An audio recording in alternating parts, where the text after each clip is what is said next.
Hello, Jacob here. And today, thought I'd go ahead and go over my thoughts and opinions on the 2020 Minnesota Vikings roster going into training camp. So, without further ado, let's get into it. So, yeah, well, obviously, first and foremost, the biggest thing is, are we going to have a season this year? Because you can't rule out the possibility that we won't. Or that we will, won't, whatever, You can't rule anything out at this point. Because right now the plan is to have the 2020 NFL season. So, without further ado, let's get into it. So yeah, assuming we have a season, the things that are going to really sort of pique my interest, get my attention, as well as keep me up at night. Yeah, I wish I was joking all the way on that one. Yeah, but anyway, yeah. Because there's a lot of things about this team that is going to be a lot different going into this season from last year. And obviously the first one, and probably the biggest one, the defensive turnover. Primarily our corners and defensive backs. Holy moly, yikes. I mean, yeah, sure. I was expecting a lot of them to walk and stuff like that. I wasn't expecting all of them. Jesus. I mean, it would have been nice to have, like Mac come back, Trey Waynes maybe. I wasn't expecting everyone to walk. So, like I say, Xavier Rhodes being gone, I'm not really too shocked and surprised on that one, just because Xavier Rhodes definitely has, well, for lack of a better term, fallen off a cliff. Injuries caught up to him. He couldn't really stay in coverage that well. He was getting burnt like toast. I think most Vikings fans, including myself, are just like, it's time. It's time to move on from him. Which sucks, because just 3 years ago, he was like one of the top corners in the league. So, who knows? Maybe the Colts can resurrect that. Or maybe they can use him in a different role. And of course, the biggest one for me that hurts the most is losing Mac Alexander. Because, again, he's a very, very, very good slot corner for us. I mean, he was making plays all over the place. So, Trey Waynes leaving, yeah, sure. He never really turned into the corner I was hoping he would be. But again, yeah, he wasn't bad. He wasn't great. He was just kind of... He wasn't as much of a liability as Xavier Rhodes over the last couple of years, I will say that. So, yeah, it definitely sucks to see him go, because he still has a lot left in him. And he's still a really good corner, so... And, of course, Jaron Kearse. That one's going to be interesting, because remember last year, he had 2 crucial plays that basically saved us the game. Dallas and Denver, ring a bell, anyone? Yeah, that Denver game still gives me anxiety beyond belief. It's like, Jesus. But anyway, yeah, so... Golly, that secondary is going to look so much different. Like I say, Jeff Gladney right now is probably going to be our number 1 or 2. Mike Hughes, please stay healthy. For the love of God, please stay healthy. We're going to need all the help we can get this year. Granted, our secondary... our secondary last year wasn't, really anything to write home about. But we do still have Anthony Harris and Harrison Smith, which will still, Harrison Smith is starting to get up there, I will say that, though. But Anthony Harris showed last year that he could be a starting safety anywhere in the league. So that could be an interesting contract come 2021, because he did sign his franchise tender. So yeah, hopefully, our defensive secondary can, at the very least, improve off of last year or be at last year's level and move up, because honestly, again, it really couldn't have gotten a lot worse than it did last year. Thankfully, for the most part, our defense had enough wherewithal / awareness to, come up with some clutch plays, because that really was the difference in probably 3 or 4 of our games last year. Now, moving up to the defensive line, Everson Griffin no longer on the team. I mean, to be fair, I saw that coming too, just because he is getting up there. He does have some mental issues. And, it's just a case of too many cooks in the kitchen, honestly, because our defensive line over the last few years has been pretty freaking solid. I will say that. I mean, there's been a lot of young guys who have more than sufficed. I mean, hell, half of our defensive line could probably start on most of these other teams. You know what I mean? So, it'll be interesting to see how Afadi Odenigbo, well, I mean, let's be honest here. It's probably going to be Afadi who's going to be taking over the bulk of the load. After all, he had a really solid season last year. Just ask the Chargers.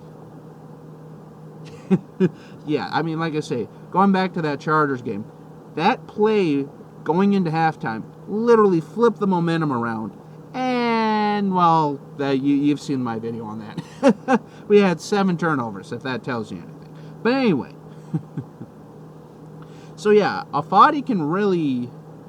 He's been around now for a few years. It's now, it's definitely the changing of the guard. But who knows? Everson Griffin can still come back, Because as of right now, he still hasn't signed with anyone. Even though I have heard rumors of him with Seattle. But we'll see. We'll see. And, of course, probably our biggest defensive free agent, both literally and metaphorically speaking, which also kind of ties into my next topic, Michael Pierce. That guy is going to be interesting to watch, as well as it's going to be interesting to see what the Vikings do with him. Because he was that big, beefy nose tackle from the Baltimore Ravens, which, as many of you know, the Ravens run a 3-4 style defense. So, also, will the Vikings run a little bit of 3-4 style defense? You know what I mean? Well, they've been running multiple defensive fronts. Because we hired Dom Capers as a defensive assistant. What is it with all these, assistant defensive coordinators?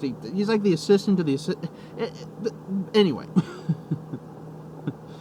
Yeah, so Dom Capers, if you know anything about his style of defenses, well, he typically runs 3-4. Which the Vikings have been more 4-3. So, as long as I can remember, the Vikings have run 4 down linemen, 3 linebackers. So, it'll be interesting to see if they kind of switch up the fronts. As well as Anthony Barr. I'm looking at you, buddy. I don't know how many more chances you're going to have here, but it's one of those things for me where that's another player that kind of frustrates me, but at the same time, I've seen his potential. I see what he can do. Just ask Aaron Rodgers in 2017. And so Rodgers walks into a bar. Anyway, yeah, so... And of course, Anthony Barr is going to have to step up for us next year.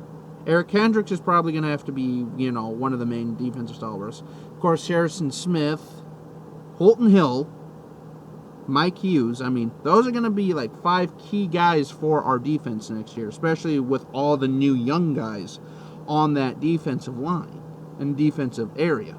As well as, of course, guiding the rookies, guiding our second-year players. So, yeah, I mean, the defense is going to be a lot different next year. So, be ready for that, boys, because it might take a couple weeks for that defense to really start clicking. So, now flipping it over to the offensive side, obviously the biggest thing is Stefon Diggs is no longer a Minnesota Viking. He is now a Buffalo Bill.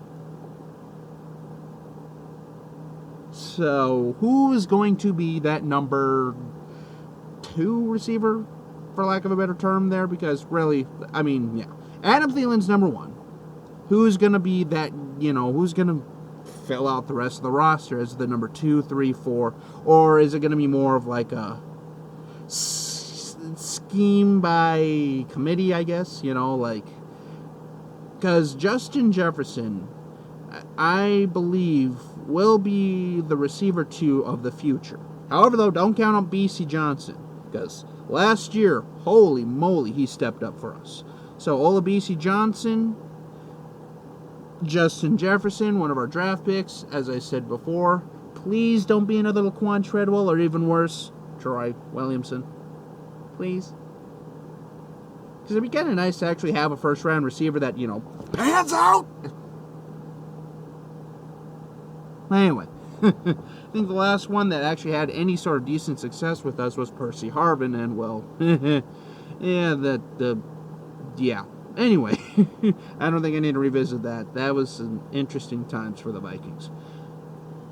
Yeah, and of course, will Dalvin Cook actually be with us? Is he still, because I really haven't heard any updates as far as holding out, contract negotiations, this, that, and the other thing.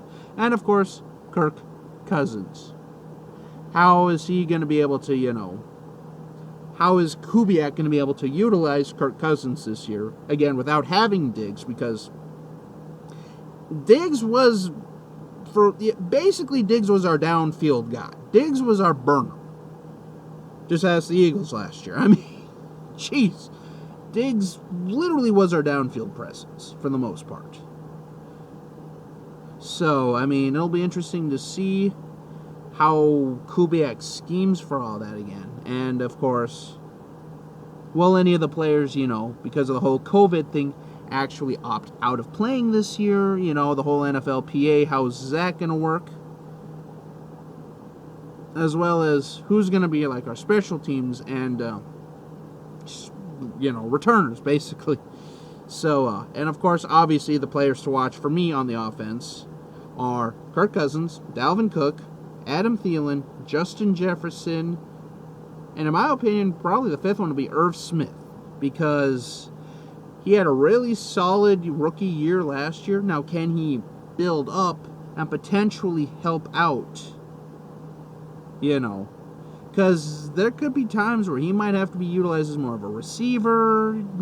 I mean, he's sort of a hybrid guy anyway. So, and of course, special teams. Dan Bailey is back again.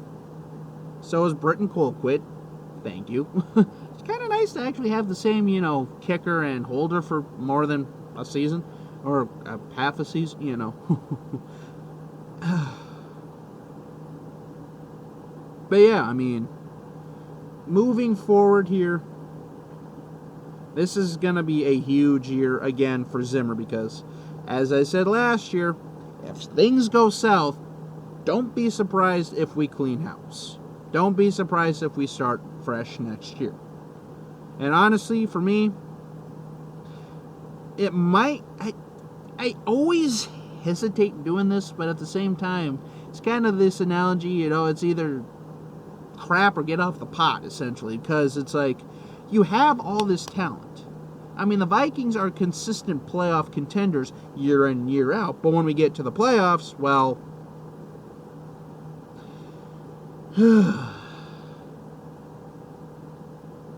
usually doesn't end well for us. The championship game, not even making the playoffs in 2018. The divisional round last year. So, no excuses. I mean, we have the talent. We've had the talent. It's just, when is going to be enough, and who knows, the Vikings might actually win the Super Bowl this year. I know, crazy, right? But hell, I mean, just kind of looking at our schedule this year, there's a lot of tough opponents. I mean, we really don't have an easy game this year, honestly. I mean, I'm pretty sure all 16 of our games are tough opponents. Well, maybe minus the Jaguars, but yeah, they're still an NFL team. I mean, but yeah, and of course, how many fans are going to be allowed into the games, you know, will there be fans allowed? As I mentioned before, too, there might not even be a season this year. And if that's the case, well, then what the heck's going to, you know, like, will this just roll over to 2021? You know, like, are we just going to go ahead and avoid everything that happens for 2020 and count it next year? And then the year after that will be the 20... It's going to be a mess if they... But, I'm just thankful I don't have to worry about that right now. So, again, here's to hoping there is a season. And, just, please, for the love of God, Vikings, like, the talent is there. What do we need to do here? Like, there's so much different going on, like, from year to year. I mean, who knows? Who knows? Because it's a crazy year. It's definitely a crazy year. Anything can happen. I mean, heck, the Chiefs are looking like they're going to be the top team in the NFL for a while, either them or the Ravens. So, but, yeah, I mean, it'll be interesting to see because the NFC North is pretty wide open. Because, again, we have us. There's a lot of question marks on our secondary. The Packers, that's going to be an interesting team to watch, especially if Aaron Rodgers kind of slips up a little bit. Because, remember them literally reaching up and drafting Jordan Love? Boy, all I can say is if Aaron Rodgers ends up in Minnesota because of the, oh, God. It'd be like 2009 all over again. But anyway, I don't think that'll happen. And of course, now with Chicago, who the hell is going to be their starting quarterback? Will Matt Nagy actually be there? You know, can their defense... Like, how many more years does this defense have in them? Let's be honest here, you know. Because Khalil Mack, Roquan Smith, guys like that, they're not getting any younger. You know, I mean, they picked up Robert Quinn, which is another solid addition. But, again, they're not getting any younger. So, I mean, it'll be interesting. And, of course, poor Detroit. I mean, at this point, they're just trying to throw something against the wall and hoping it frickin' sticks. But, yeah, so it'll be interesting to watch. Hopefully there's football this year, and hopefully the Vikings can get it done. So until we meet again, this is Jacob, and have a wonderful night.